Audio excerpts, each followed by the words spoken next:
A pergunta que eu quero fazer para vocês e tentar durante a nossa meditação respondê-la é simples, muito simples.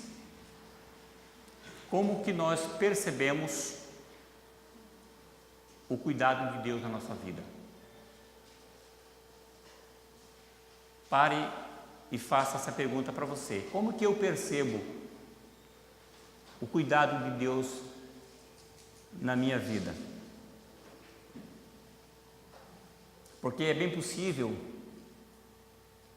que esse texto que nós acabamos de ler vai nos ajudar a analisarmos a nossa relação com Deus, mas a nossa relação da perspectiva de Deus. Porque vejam bem, esse texto ele demonstra a preocupação e o cuidado de Deus com o seu povo, que está vivendo uma circunstância onde o olhar do povo é um olhar profundamente pessimista. Na verdade, é um olhar de revolta contra Deus e contra a situação em que eles estão assim envolvidos. Agora, uma coisa que me chama muita atenção, irmãos, eu sei que vocês já sabem disso, mas vale a pena nós relembrarmos. É que o ambiente que nos cerca, ele é moldado. Quem molda o ambiente nosso é a nossa própria visão. E é os nossos próprios sentimentos sobre o cuidado de Deus ou não. Dependendo da visão que eu tenho sobre Deus, dependendo do sentimento que eu tenho sobre Deus, vai determinar o ambiente em que eu vivo. É como você visitar uma família que está vivendo uma situação de enfermidade. Eu tive essa experiência esse final de semana, de uma tia da Elaine que está na UTI, essas coisas todas. Você chega na casa da pessoa, a visão que eles têm sobre a realidade leva a um sentimento, quando você entra na casa assim, de estar pasmado, de estar engessado. Então, nós temos que aprender isso, que o ambiente que nós vivemos é moldado pela forma com que nós vemos Deus. O olhar que nós temos sobre a nossa igreja é como nós olhamos para Deus. O olhar que você tem sobre a tua casa, sobre a sua vida, é determinado pela visão que você tem de Deus. Então, por isso, tem que nascer uma outra pergunta. E qual que seria essa pergunta? A partir desse texto, como que este povo está percebendo a ação de Deus na sua história? Porque é exatamente a forma com que eles estão percebendo Deus é que está levando eles a falarem o que estão falando, a reclamar e agir da forma que estão agindo. Então eles têm nesse momento uma percepção, um entendimento sobre a ação de Deus sobre eles, acerca deles. E isso tem que ficar muito claro, que os nossos sentimentos eles vão definir a forma com que nós olhamos. Como eu me sinto. Lembra que nós já falamos sobre isso aqui? Os pensamentos geram emoções, e as emoções elas podem ser de amor ou de ódio. E isso vai desembocar, num sentimento. Aí a pessoa se sente, por exemplo, em depressão. Quando ela está em depressão, qual é a visão que ela está tendo? É que a vida não vale mais a pena ser vivida, que não tem mais sentido. Por que um casamento, por exemplo, chega ao final? Estou citando aleatoriamente, porque ele não vê mais nenhuma perspectiva. Ele vê todas as ações como prontas e acabadas e irreversíveis. Então vai no fórum e sela a separação. Percebe? Então a visão dele foi determinada por que ele estava sentindo. Então vejam bem, nós olhamos aqui e nos perguntamos qual é o sentimento que esse povo está tendo, qual é a visão, qual é a percepção que eles estão tendo, ou o povo está tendo sobre Deus. Né? E tem um sentimento explícito nesse texto, e eu sei que vocês já perceberam. Está muito claro aqui no texto um sentimento. Queixou-se o povo, está aí, versículo 1, estava se queixando de Deus, ou para Deus, enfim, da sua sorte. Você pega uma pessoa, e é bem provável que você conheça alguém, que vive se queixando, que vive reclamando, que vive duvidando. Não é, eu pelo menos acho muito ruim, desconfortável você conviver com esse tipo de pessoa. E você vai ver daqui a pouco por quê. Eu quero falar um pouquinho sobre isso. Olha só, o versículo 1 então fala que havia um sentimento que se embrenhou na alma do povo, e o povo começou a queixar-se da sua sorte, da sua realidade. Por que é que eu estou nesta situação? Essa queixa, ela gerou no povo, nesse grupo aqui, e o termo eu achei muito interessante, que é usado aqui, o populacho, a patota, e eles então começaram a desejar a comida do Egito. Então eles começam a lembrar do passado, e o pior de tudo é que eles olharam para o passado e viram no passado deles um passado maravilhoso.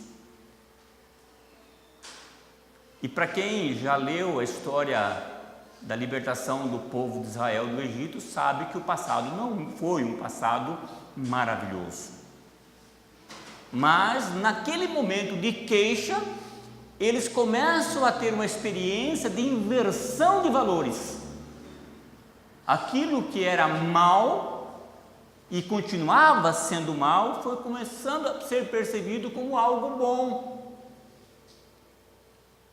como algo importante. E isso está muito claro aqui no versículo número 4.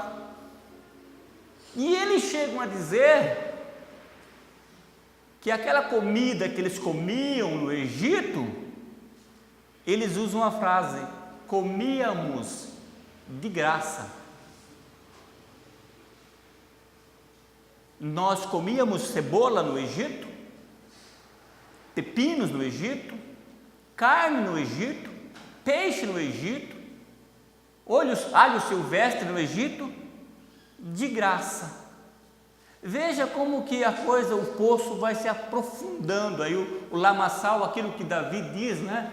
Que um abismo chama o outro abismo no fragor das suas catadupas. Hoje é um degrau para baixo, amanhã são 2, depois da manhã são 3, quando ele percebe, ele está no meio do caos. E eles então começam a ter uma falsa percepção do que é a liberdade. Eles eram o que no Egito? Escravos. Eles não eram livres, eles dizem: nós comíamos de graça. E o que resulta nisso? Qual é o resultado disso? Que eles passam a ter uma visão de ingratidão para com Deus, e isso se manifesta quando eles dizem que o maná é uma coisa ruim. Se nós fôssemos atualizar a mensagem, eles estavam dizendo: a providência de Deus na minha vida é algo ruim. Não tem sentido comer maná. E eu não sei porquê, mas tem uma razão. O autor faz questão de descrever como era o maná e qual era o sabor. Eu sou apaixonado por azeite. Amanhã vou mostrar lá no Júlio, eu quero azeite. Né, Isabel? Como é bom o azeite. Tinha sabor de azeite. Eu faço pão lá em casa com azeite, ela me fala, não quero azeite. E é isso que o texto fala. Mas o que me chama a atenção aqui é que eles têm uma visão de ingratidão da providência divina. Você percebe? A queixa vai gerando uma coisa, vai gerando outra, e de repente você se encontra revoltado com Deus. Deus passa a ser o responsável. Deus passa a ser o negativo. Então eles percebiam a providência de Deus como algo fustigante, algo que consumia a alma deles. E aí vem aquela velha experiência que nós temos. Eles começam a pedir outra coisa para Deus. Agora nós queremos carne. Agora nós queremos comer carne. Agora, pensem comigo o contexto. Esse povo aqui do capítulo 11, o que tinha acontecido, o que eles tinham, ou o que o povo tinha vivenciado alguns dias atrás? Não sei se um ano, meio ano, não sei quanto tempo exatamente, não fiz um estudo sobre isso, mas esse povo ele viveu uma experiência interessante lá no Egito. Esse povo, ele viu toda a ação de Deus na libertação do seu povo do Egito. Ele viu Deus fazer uma limpa no Egito, destruindo as 10 divindades do Egito. Esse povo ele passou no meio do Mar Vermelho a pé seco. Esse povo viu as grandes manifestações de Deus. Eles tinham assim uma experiência da grande ação de Deus na história deles. Eles perceberam Deus libertando eles da escravidão. Tudo isso esse povo aqui vivenciou, experimentou, viu. Então eu posso concluir duas coisas: que o povo, ele não se contentou, ele não percebeu, ele não aceitou. Eu não sei o que exatamente aconteceu, mas o que houve é que o povo não aceitou que Deus tivesse destruído a política de opressão do Egito, porque a política do Egito era uma política de opressão. Eu quero mais tijolo por menos palha. E o povo não aceita isso, porque dizendo, no Egito que era bom, nós éramos livres, mas a política era uma política de opressão, mais impostos e menos benefícios para o Brasil. Não é isso que acontece? Deus varreu o império faraônico e o povo fala, não, lá que era bom. Percebe como que é muito fácil a gente inverter os valores? Outra coisa que o povo não aceita, pelo menos é o que dá para entender aqui, ou não está consciente, para a gente minimizar aqui a ênfase, é que o povo não percebeu que Deus destruiu a falsa religião egípcia. É claro. Por que ele não percebe que Deus destrói uma religiosidade falsa? Porque o Egito agia em nome dos deuses. O império está bem. Nós estamos construindo as pirâmides, nós estamos construindo os palácios. A religião está em ordem, não tem revolta. Até que aparece um camarada chamado Moisés lá e fala, está tudo errado. E ele destrói a falsa religiosidade. E aí você encontra hoje quantas pessoas vivendo uma falsa esperança, uma falsa religiosidade, e quando você tenta falar a verdade, ele se revolta contra você. Não aceita. Percebe? É isso que nós olhamos aqui para esse texto, nós encontramos nesse texto. Agora, este fato aqui do capítulo 11, essas coisas aqui, elas geraram dois acontecimentos. Primeiro, despertou a ira de Deus. Versículo 1 e versículo 10. A Bíblia, ela diz que é dura coisa cair nas mãos do Deus irado. Dura coisa cair na mão de Deus irado. Agora, pergunte você para o texto, e você já fez a pergunta, como é que é a ação de um Deus irado? De Deus quando ele está irado? O texto diz que o fogo acendeu, taberá. Então nós temos que tomar cuidados, e eu acho que esta é a lição. Nós temos que tomar cuidado de como nós lidamos com a nossa percepção acerca de Deus, porque essas percepções podem fazer você ser um cara que reclame de Deus, que se queixa de Deus, que fala que Deus é o responsável por todas as coisas que acontecem na sua vida, quando na verdade muitas delas, a maioria absoluta delas são atitudes minhas, são escolhas minhas, são decisões minhas, e ainda muitas vezes eu tenho a cara de pau de orar pedindo a bênção de Deus. Não tem essa história que um camarada aí chegou, alguém me falou, eu estava no Mato Grosso quando me falaram sobre isso, que o cara falou assim: pastor, eu estou me separando da minha mulher e eu quero que o senhor ore por mim. E ele falou: tá bom. E ele começou a orar, impetrou a mão nele, sobre assim: ó, Deus, que o senhor mate esse cara agora, destrua com a vida desse cara agora, põe a mão sobre a vida desse cara agora, leve ele agora. Ele falou: pastor, que isso? Eu quero que você me abençoe. A Bíblia não disse, você não fez um voto que somente na morte você ia separar da sua mulher? Eu estou orando.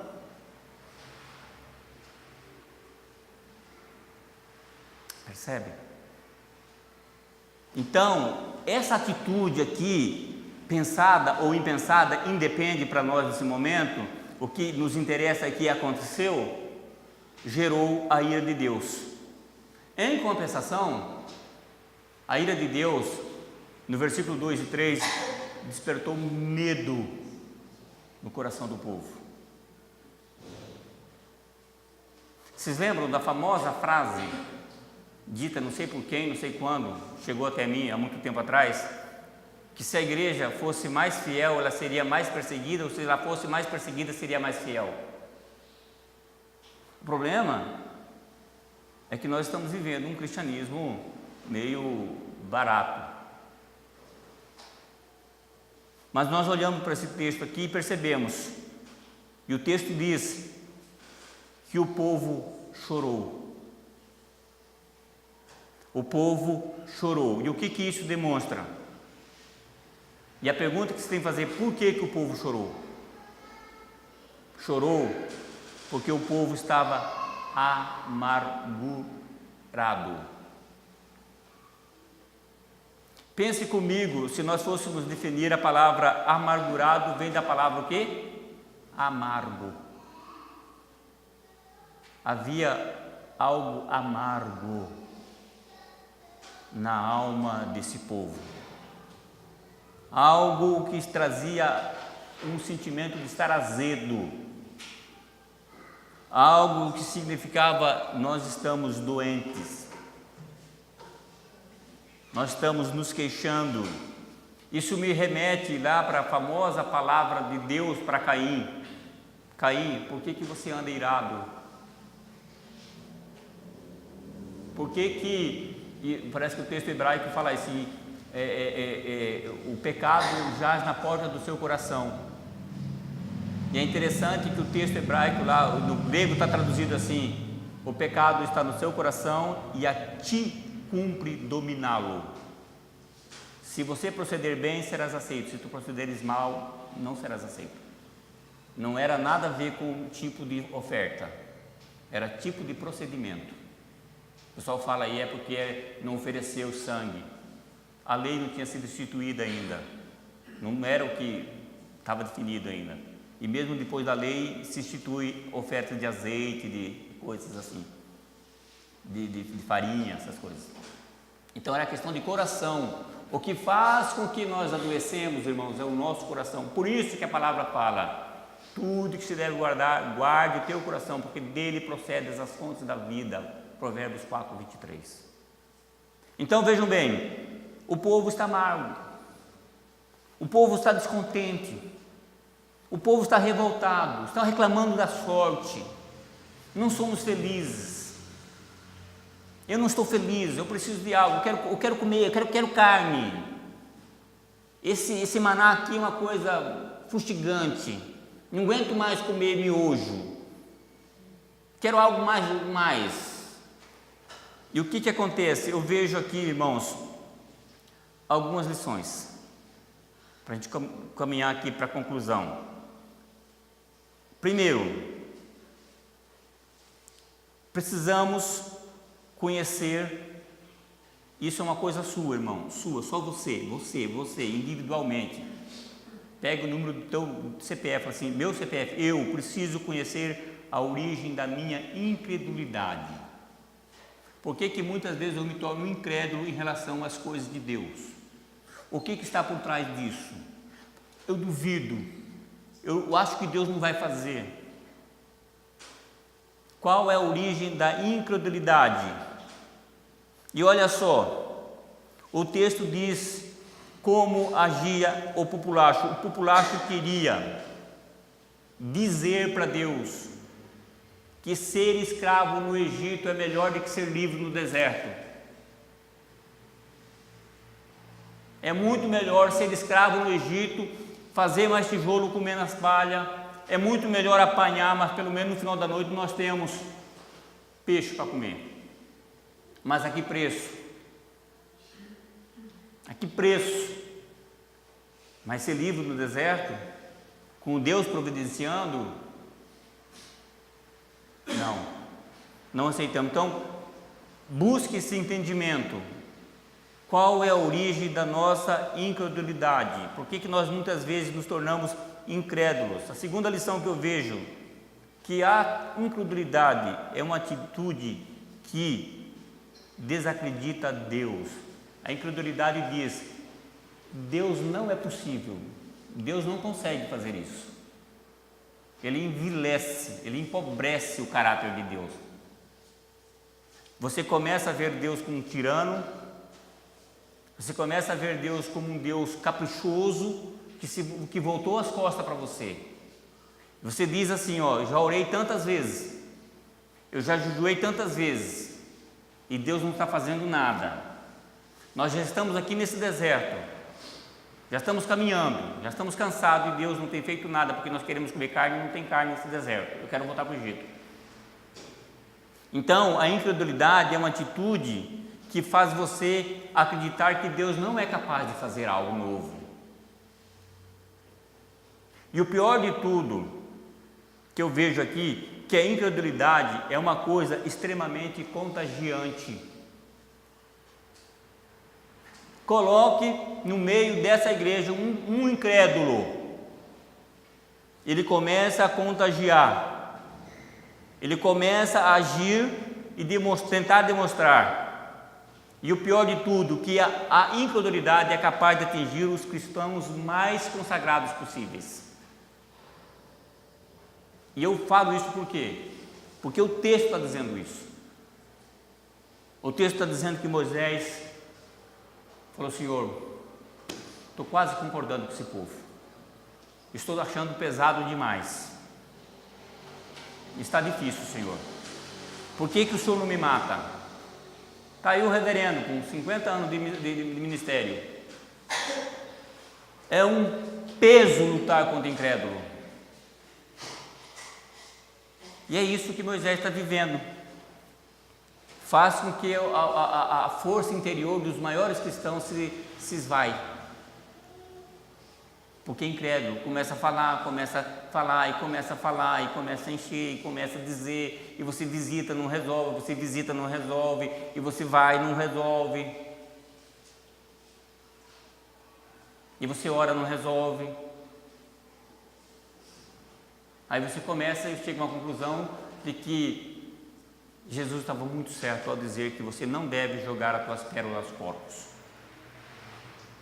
Então nós olhamos para esse texto aqui, na figura de Moisés, e Moisés fala: Senhor, olha só o que diz o versículo número 10. Então Moisés ouviu chorar o povo por família. Cada família batia na porta de Moisés.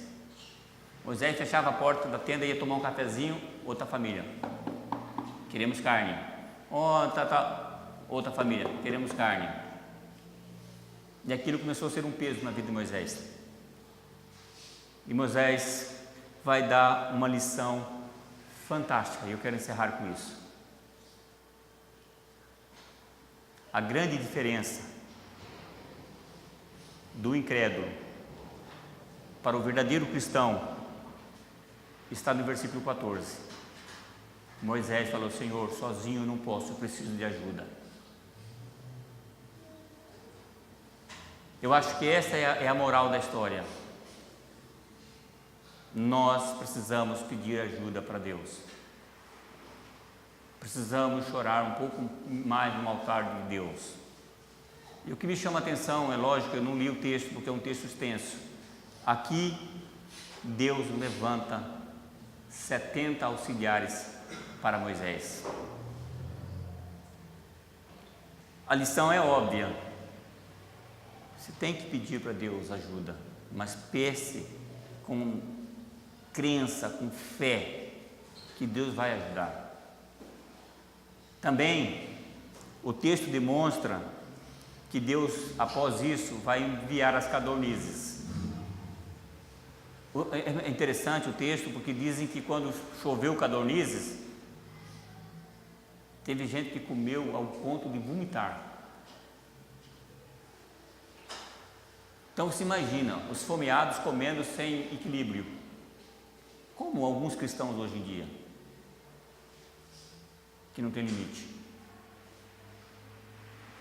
Então vejam bem, para mim esse texto vai demonstrar que nós precisamos resgatar, como Moisés fez, a visão correta sobre a providência de Deus. Deus é um Deus provedor. Se você parar para olhar para esta igreja, que eu saiba, não tem ninguém aqui nessa igreja passando fome. Pode ser que tenha alguém passando alguma dificuldade financeira, mas não é o ponto de você dizer para Deus: ó Deus, eu não quero mais o Senhor. E se tiver nesse ponto, você faz parte, ou pode estar pensando em entrar no populacho aqui.